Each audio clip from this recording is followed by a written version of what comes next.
Learn more about Desigo ABT Site Room Programming. This tutorial imparts the knowledge about the workflow steps for the scene control configuration within the ABT Site Room Programming in an existing template. Let me first explain the situation in the following graphic. The target is to configure the framed parts for a scene control that can be applied to a meeting room, for example. We start the work in the room.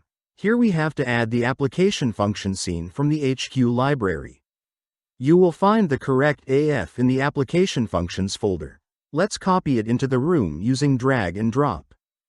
Double-click to open the command control editor. The 4 required scenes are configured here. We start with the automatic scene and enter the name.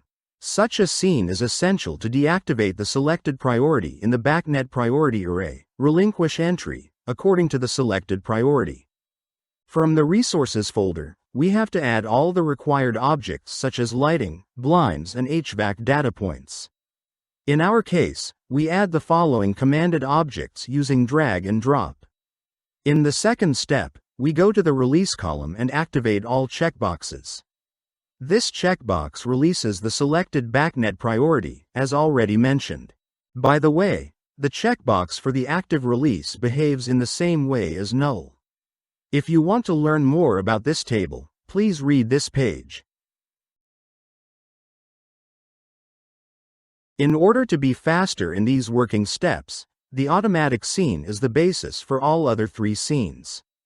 We create the required number of scenes by copying and pasting.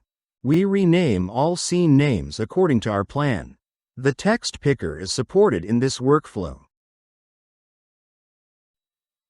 Now let's start configuring the scene meeting. The active checkbox in the Release column is no longer required. In the Value column, we need to adjust the command values required for the meeting scene, as shown here. Of course, all values depend on your project requirements. The second part is the configuration of the QMX3 P36 room operating unit with multiple pages. Here we start the device configuration editor. In the Properties function in the Scene Sensor section, we deactivate the Memorize checkbox.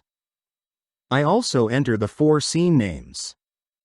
Exactly these texts are displayed on the QMX3 P36 room operating unit. Now it's time to save the template and perform a compile operation. As far as our configuration is concerned, everything is fine. For the last step, we go back to the QMX3 in the room segment. Here you can see all the BACnet objects that belong to the room operating unit, 2 of which are connected to the scene control. The selected one is responsible for displaying the active scene text on the QMX3 P36. The one below is the trigger for activating the scene. Here in the multi-state value object, it is important that the number of states property value is equal to or higher than the number of scenes. In our case we have 4 scenes. Thanks for watching Desigo training.